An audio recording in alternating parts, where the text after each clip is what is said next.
Well, I don't know if you're like me at all and have grown up hearing really odd takes on the book of Revelation, or feeling like no one really has this weird apocalyptic book quite figured out. But I will say that these final 2 chapters of Revelation have always captivated me because just like in good literature, the author seems to really get to the point at the end. And this isn't just the end of the book of Revelation, as you all know, but it's the end of the collected books of Christian scripture. So it has to have a little oomph to it, right? You know what I mean? And what we get at the end of it all is this beatific vision of a new heaven, which for the audience is given as a poetic image of what it is like when God's commonwealth and peace has been fully ushered in, not somewhere up in the sky or in another realm, but on earth.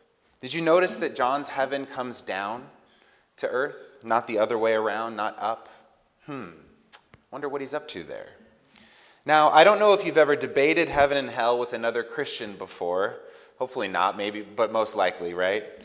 But there's this simple line that's tucked into this final vision that often gets overlooked, but that stayed with me all week as I've been preparing for this message.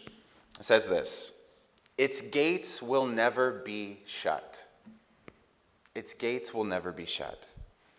So John, who's exiled on an island and nearing the end of his days, dreams of a holy city, a heaven come down to earth. It's not a fortress, mind you.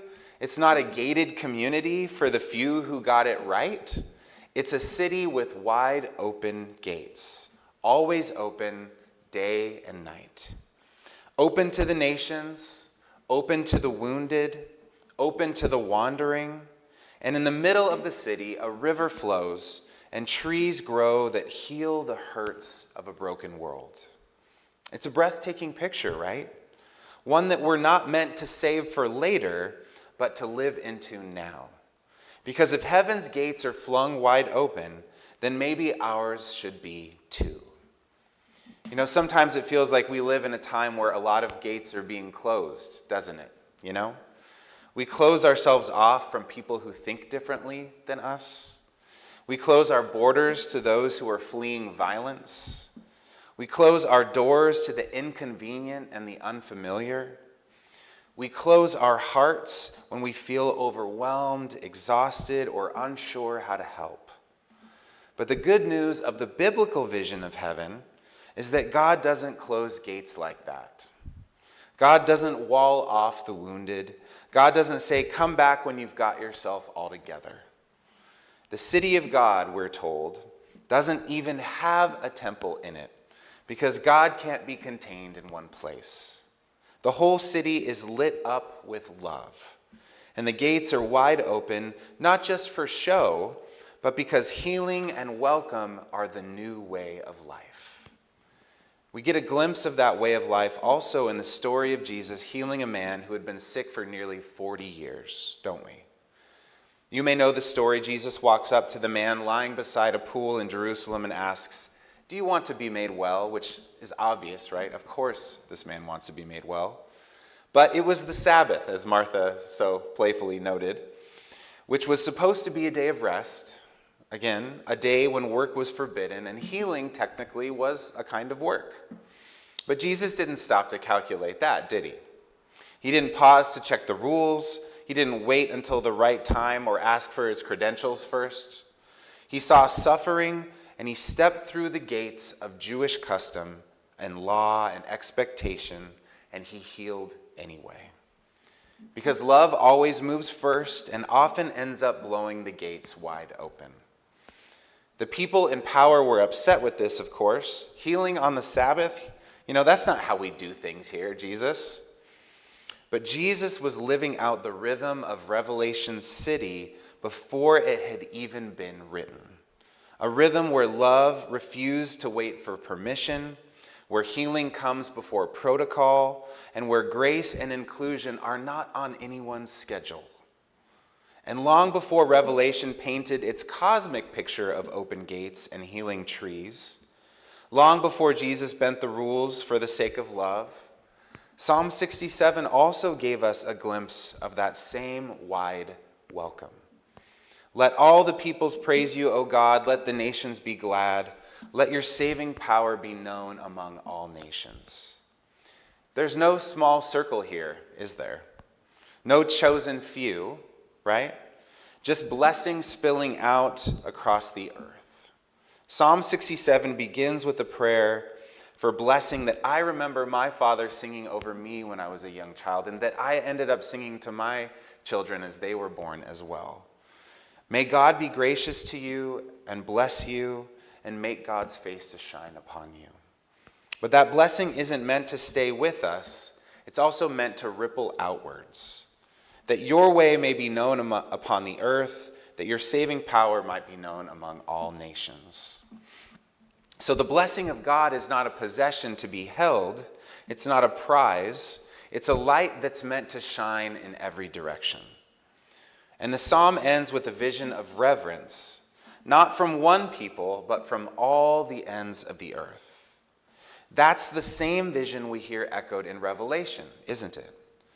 And it's the same calling that echoes now in our time, that we would live in such a way that God's kindness and equity and joy are not confined to only our sanctuary walls here at First Congregational Church Santa Barbara, but they flow out to where the hurting are. And so, friends, I think the call today is simple and hard, It's to open our gates. It's to open the gates of our churches, which can so easily become places of quiet exclusion if we're not careful. To open the gates of our hearts, which can grow stiff with age or fear or grief, right? It's to open the gates of our communities, which are starved for kindness in our time and too often divided by suspicion of our neighbors.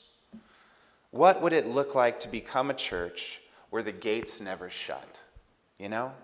Not just literally, but also emotionally or spiritually or practically. It might mean welcoming people who don't believe all the same things as us, but who long for belonging. It might mean listening more than correcting from time to time, making space more than making rules. It might mean being a refuge for the weary, even when it's messy, even when it's not convenient for us to do so. It might mean being a place where Sabbath isn't used to stop compassion, but to make room for it. And for those of us who already think of ourselves as open-hearted, right? As progressive, inclusive, justice-minded people, which I would imagine this congregation does, this calling still stretches us. Because openness doesn't just mean being welcoming to those who agree with us, It means staying soft-hearted in a world that keeps hardening up. It means staying curious even when we feel certain about our own convictions. It means being willing to sit at the table with those who challenge us, not to argue with them, but to seek understanding. And that's no small thing in a culture where outrage is the norm and suspicion continues to multiply, right? But the city of God doesn't build its walls higher. It keeps the gates open. And that is our calling too. And if you need a picture of what this looks like in our world right now, let me tell you about Father Greg Boyle, whose work I know many of you know, right?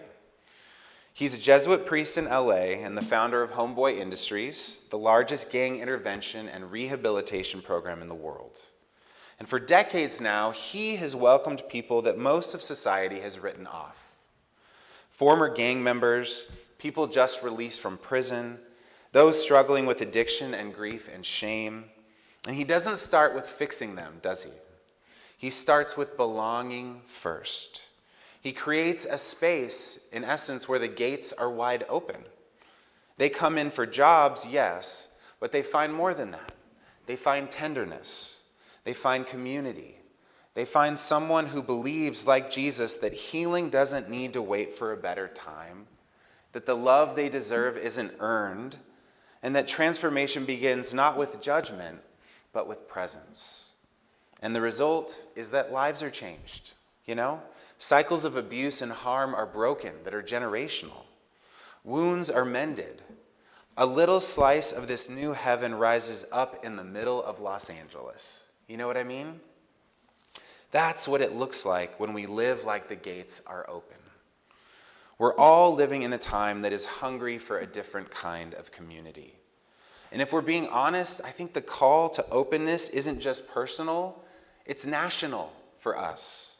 We live in a country with so much promise, so much abundance, so many resources, but how often do we shut our gates, Shut them to the refugee seeking shelter. We shut them to the poor seeking dignity. We shut them to those whose stories make us uncomfortable.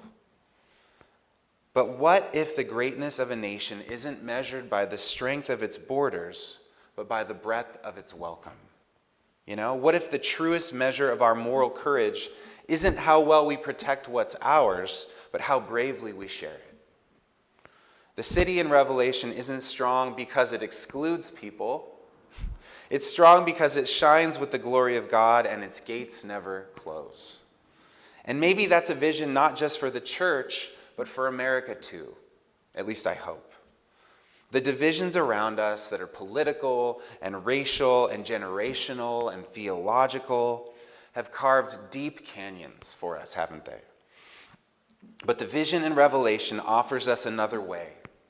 A city where the light never fades, where all peoples of the world bring their gifts through wide open gates, and where the leaves of the trees are for the healing of all the nations. And this is not just poetry for the end of time, it's an invitation for now. So what if we were the ones who planted trees that healed? What if we were the ones who left our gates open for anyone seeking rest? What if we were known not for who we keep out, but for who we draw near? Maybe that's the simplest and most powerful witness we can offer in this moment. A church that looks more like Jesus healing on the Sabbath than the ones whispering, man, he shouldn't have done that.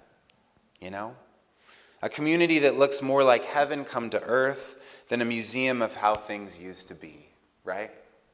Because the truth is, the gates are already wide open. And the question for us this morning is, if we are able to see this vision, can we stay open ourselves like that? Open to the stranger, open to even our enemies, and open to heaven on earth in the here and now in the name of love. May it be so.